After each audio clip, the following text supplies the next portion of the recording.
Naisip mo ba na ang simpleng storage auction, isang bagay na tila walang panganib, ay maaaring magbukas ng pinto sa isang bangungot? Isang mag-asawa ang nagbayad ng humigit kumulang $240 para sa isang inabandonang storage unit. Sa loob nito ay may mga karaniwang gamit sa bahay gaya ng washing machine, kama at mesa sa kusina. Ngunit sa gitna ng mga gamit, may dalawang malalaking maleta na mahigpit na binalot ng itim na plastik. At nang buksan nila ito, biglang natigil ang lahat. Sa likod ng isang mukhang inosenteng auksyon, unti-unting lumitaw ang isang matagal nang nakabaong kwento. Isang kasong may kinalaman sa isang ina at mga lihim na matagal nang itinago sa dilim. Ngayong araw dito sa aming YouTube channel ay sisiyasatin natin ang nakakabahalang kasong ito. Kung bago ka pa lamang sa aking YouTube channel at kung hindi ka pa nakapag-subscribe, huwag kalimutang pindutin ang subscribe button at i-turn on mo na rin ang notification bell para manatiling updated sa mga kwento na aming bubuksan.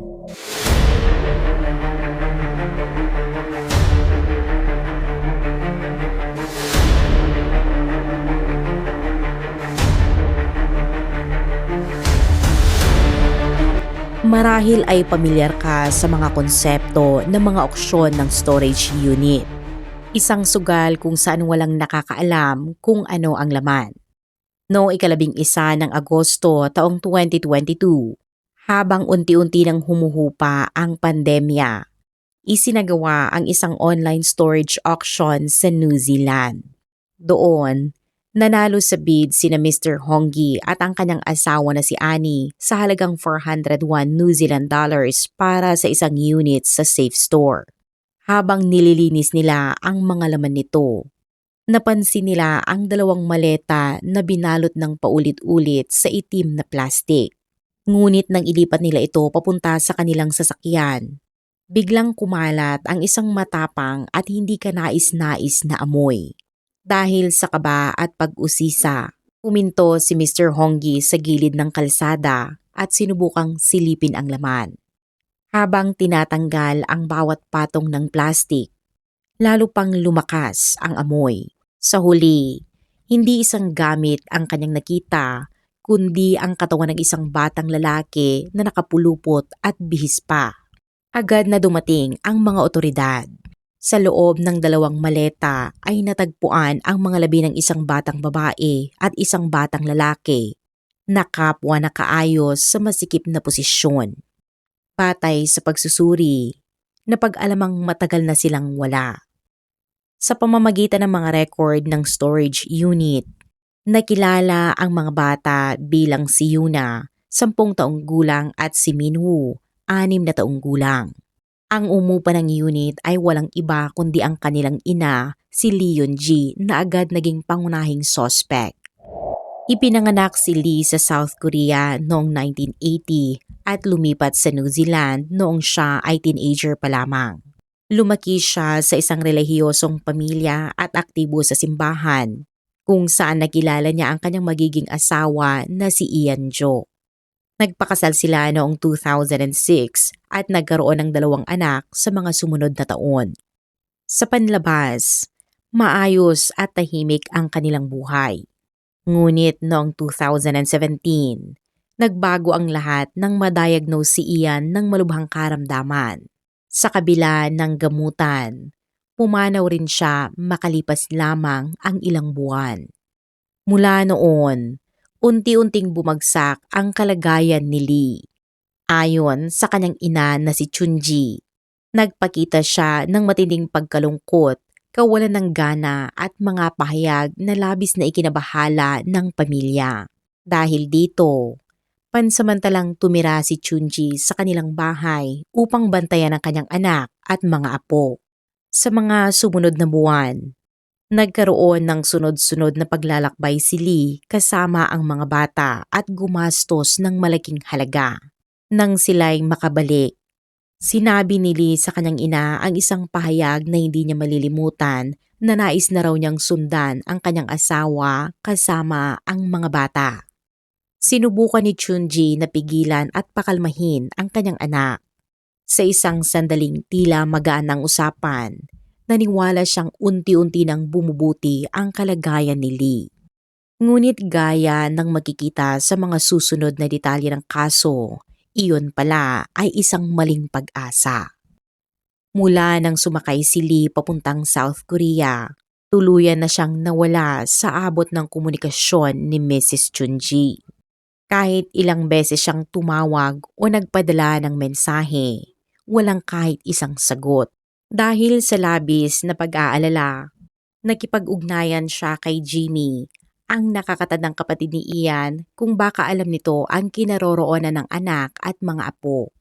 Sinabi ni Jimmy na huling nakita niya si Lee at ang mga bata noong Abril 2018. Ilang araw bago iyon, bumisita siya sa bahay ni Lee, ngunit pagdating niya, ganap itong bakante. Wala na ang mga muebles at walang laman ang mga silid na tila naglaho ang pamilya ng magdamag. Sa una, inisip ni Jimmy na lumipat lang si Lee sa ibang bahay kasama ang mga bata. Ngunit nang magtanong-tanong, napagtanto niyang wala talagang nakakaalam kung saan sila pumunta. Ang katotohanan ay mas madilim. Nagpalit si Lee ng pangalan. Tinanggap ang bagong identity na Lee Hak-kyung, tahimik na bumalik sa South Korea at nagsimula ng isang lihim na buhay. Noong ika-29 ng Hulyo 2018, nang makarating siya sa Seoul, umupa siya ng isang maliit na apartment malapit sa Gangnam Station. Makaraan ang ilang taon, nang tinuntun ng mga mamamahayag ang kanyang mga galaw, ibinahagi ng property manager ng gusali ang nakakakilabot na detalye. Sinabi niya na naaalala niya ang babaeng iyon at sinabi niyang hindi nagtagal matapos siyang lumipat. May nangyari na nagdulot ng pagdating ng pulis at 119 emergency team. Ayon sa mga responder, si Lee ay nakatanggap ng 8 saksak, 6 na mababaw, 2 malalim at isang malubhang hiwa sa leeg na may kurbadong anyo. Sa kabutihang palad, matapos madala sa ospital, kinumpirma ng mga doktor na ligtas siya sa panganib ng kamatayan. Ngunit ang mas nakakagulat ay ang natuklasan ng mga parademiko. Matinding pasa at marka ng paninisis sa kanyang leeg na sapat upang pansamantalang maparalisa ang kaliwang bahagi ng kanyang mukha. Nang tanungin siya ng Seoul Police, sinabi ni Lee na isang estranghero ang umatake sa kanya sa apartment at muntik na siyang mabulabog. Ngunit nang suriin ng mga investigador ang CCTV ng gusali, wala silang nakita na kakaibang tao na pumasok o lumabas. Sinabi ng pulis na sumailalim siya sa forensic exam para sa mga biktima ng sexual assault, ngunit mariin siyang tumanggi. Dahil sa mga ebidensya at hindi pagkakatugma ng kanyang mga pahayag, napagpasyahan ng investigador na walang totoong pag-atake at malamang na siya mismo ang nagdulot ng mga sugat. Noong 2018, wala pang nakakaalam na si Lee ay nagtatago ng nakakabinging lihim. Dahil sa matinding psychological instability at paulit-ulit na suicidal thoughts, inirekomenda ng pulis ang kanyang pag-admit sa psychiatric hospital noong Marso 2019. Ayon sa ospital, buong panahon ng paggamot ay tungkol lamang sa kanyang sarili, sa sakit at kalungkutan at hindi niya binabanggit ang mga bata. Nang malapit na ang petsa ng kanyang paglabas, wala na siyang pera para bayaran ang ospital. Tinawagan niya ang isang kaibigan ng kanyang ina sa simbahan upang humingi ng tulong. Ngunit nang tanungin tungkol sa mga bata, malamig niyang sinabing, "My children are gone." Nagulat at natigilan ang kausap. Ngunit hindi nagtagal. Sinabi niya sa isa pang kamag-anak na ang mga bata ay kasama ng kanilang lola. Dahil sa salungat na pahayag at matinding psychological instability, wala nang makapagsabi kung alin ang totoo. Hanggang Abril 2022, nang maubos na ang pera ni Lee at hindi na niya mabayaran ang storage unit sa New Zealand, lumitaw ang nakakakilabot na lihim na matagal na niyang itinago. Noong ika-11 ng Agosto 2022, natuklasan ng pulisya sa New Zealand ang nakakakilabot na pangyayari. 2 batang katawan na nakalagay sa 2 maleta. 11 araw lamang ang lumipas. Noong ika-22 ng Agosto, naglabas ang otoridad ng International Arrest Warrant para kay Lee Hak-yong, ang alias na ginamit ni Lee Eun-gi, at inalerto ang mga pulis sa South Korea. Noong ika-15 ng Setyembre 2022, bandang 1:00 ng madaling araw, isinagawa ng Interpol Korea kasama ang lokal na pulis ang raid sa isang apartment sa lungsod ng Ulsan. Nasa loob ito ng Hanwha Energy Company Residential Complex na karaniwan para sa mga empleyado. Ayon sa Intel, nagtatago sila sa isa sa itaas na palapag na may tulong ng isang kakilala. Mabilis at tumpak ang raid. Ilang minuto lamang, nahuli si Lee na 42 taong gulang noon. Matapos ang pansamantalang kustudiya, inilipat siya sa Seoul Detention Center habang naghihintay sa extradition hearing para sa posibleng pagbabalik sa New Zealand. Dahil dati nang nakakuha si Lee ng New Zealand citizenship at hindi kinikilala ng South Korea ang dual nationality, mas naging maayos ang proseso ng extradition. Makaraan ang 3 buwan, noong Nobyembre ng 2022, inaprubahan ng korte sa South Korea ang kahilingan ng New Zealand. Naibalik si Lee sa New Zealand sa katapusan ng 2022, ngunit naantala ang kanyang paglilitis ng halos 3 taon dahil sa komplikadong legal na paghahanda at mga psychiatric evaluation. Sa wakas, noong Setyembre 2025, nagsimula ang opisyal na paglilitis. Sa korte, inamin ni Lee Hak-yong, dating si Lee Eun-gi, na siya ang naging sanhi ng kamatayan ng kanyang 3 anak sa pagitan ng ika-27 ng Hunyo at ika-27 ng Hulyo 2018. Inamin din niya na binigyan niya sila ng antidepressant, inilagay ang kanilang mga katawan sa maleta at itinago sa storage unit. Ngunit itinanggi niya ang premeditated murder at iginiit na sa oras ng krimen ay nasa kumpletong psychological breakdown siya at nawala ng kontrol. Kaya ang pangunahing tanong sa hurado, talaga bang hindi niya naiintindihan o makontrol ang kanyang ginawa? O alam niya at sinadya ang lahat? Sa korte, inilahad ni Lee kung paano niya binalot ang katawan ng mga bata. 3 plastic bawat isa, mahigpit, bago inilagay sa maleta, ikinandado at muling binalot sa mabigat na plastic na may tape. Sa kanyang sinabi, sa kalagayan ng matinding depresyon, naniwala siyang ang pinakamabuti para sa pamilya ay sama-samang lumisan sa mundong ito para mailigtas ang mga bata mula sa isang tila walang pag-asa na hinaharap. Ayon sa ulat ni Dr. Helen Pozen, isang forensic pathologist, parehong positibo sina Yuna at Minwoo sa nortriptyline, isang antidepressant na sa labis na doses ay maaaring maging nakamamatay.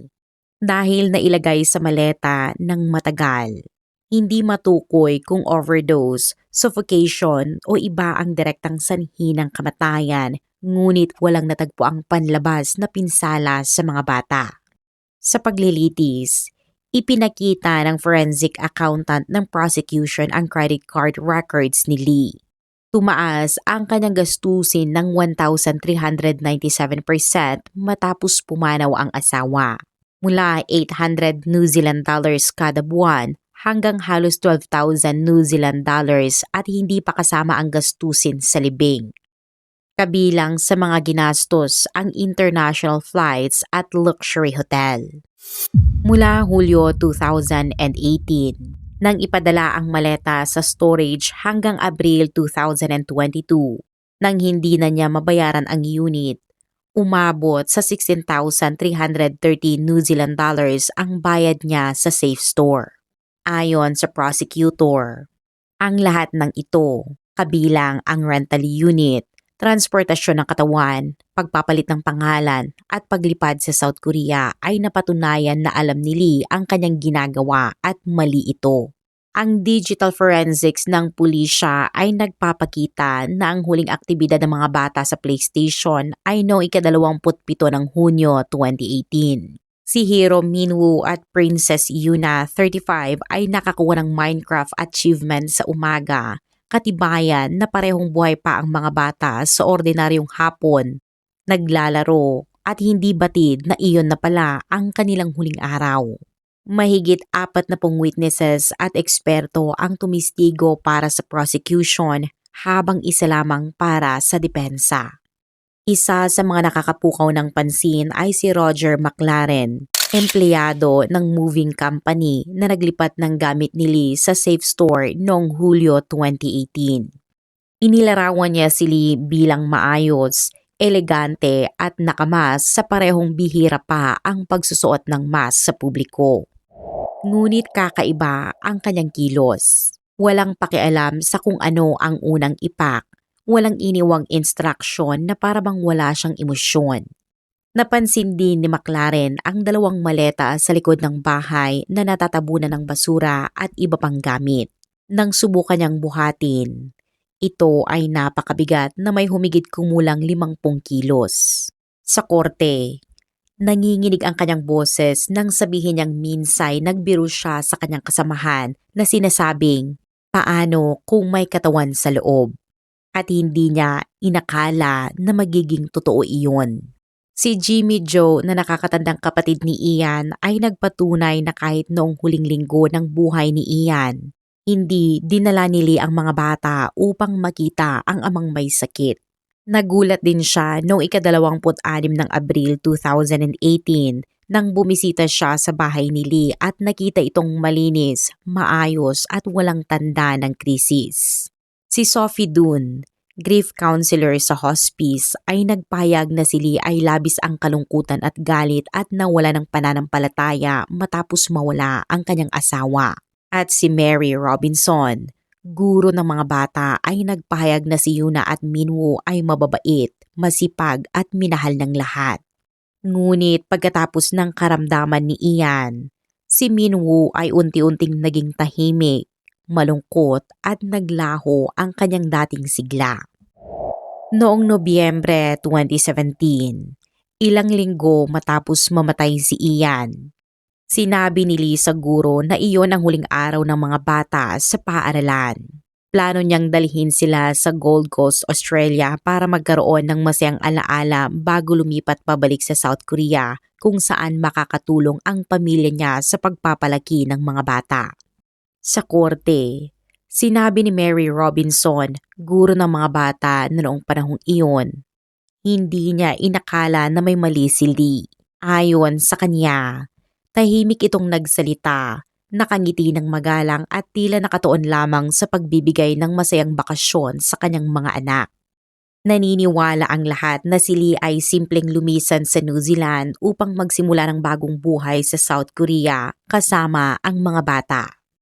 Kaya nang mawala sina Yuna at Minwoo noong 2018, wala sa paaralan ang naghinala ng anumang kakaiba. Isa pang testigo, isang matalik na kaibigan ni Lee na ipinakilala sa korte bilang si Choi ay nagpatunay. Ayon kay Choi, matagal na silang magkaibigan sa New Zealand at nananatiling nag-uusap online kahit matapos siyang lumipat sa Australia. Sa lahat ng panahon na iyon, hindi kailanman binanggit ni Lee ang sakit ng kanyang asawa na si Ian. Nang mabalitaan ni Choi ang pagkamatay ni Ian, agad siyang nagpadala ng mensahe ng pagkikiramay. Sa korte, sinabi ni Choi na mula sa kanyang pagkakaalam, walang senyales ng mental illness si Lee. Siya ay masiyahin, madalas ngumiti at magpatawa. Normal din ang kanyang kilos. Ngunit ilang sandali matapos ang libing ni Ian, lumipad si Lee patungong Australia upang magipagkita kay Choi. Nag-dinner sila sa Gold Coast at bagamat kalmado at maayos ang anyo ni Lee, may nakatagong damdamin. Para bang sinusubukan niyang pigilan ang realidad, tanggihan ang katotohanan na wala na ang kanyang asawa. Ayon kay Choi, habang sila ay kumakain, Bumulong umano si Lee na sana raw ay bumagsak sa dagat ang eroplanong sasakyan nila ng kanyang mga anak papuntang Australia upang sabay-sabay silang mamatay.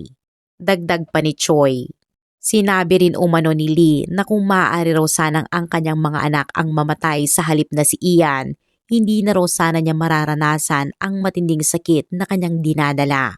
Napaupo si Choi habang nanlaki ang mga mata sa pagkabigla. Hindi siya makapaniwala na ang dating masayahin, maliwanag at puno ng tawa na kaibigan ay makapagsasalita ng ganoong madilim at pangwakas na pahayag. Sa paglilitis, tumestigo rin si Mrs. Chunji, ang ina ni Lee. Sa bawat tanong ng prosecution at depensa, sagot niya ay kalma ngunit pagod na katapatan. Naalala niya na noong 13 ng Hunyo 2022, tumawag sa kanya ang isang pastor sa South Korea na sinasabing na ospital si Lee at kailangan ng miyembro ng pamilya para tumulong sa bayarin. Tinawagan ni Mrs. Chunji ang anak at nagtanong tungkol sa mga bata gaya ng kung saan sila, kung kamusta sila. Ngunit ang sagot ni Lee ay nagdulot ng pagkabigla. Sinabi niyang wala siyang mga anak. Sa loob ng kalahating araw, patuloy na tumawag at nagtanong si Mrs. Chunji, ngunit malamig at walang damdamin ang mga sagot ni Lee. Ayon kay Mrs. Chunji, nanatiling walang bakas ng emosyon si Lee at wala siyang naibigay na clue kung ano ang nangyari sa dalawang apo na dati niyang niyayakap.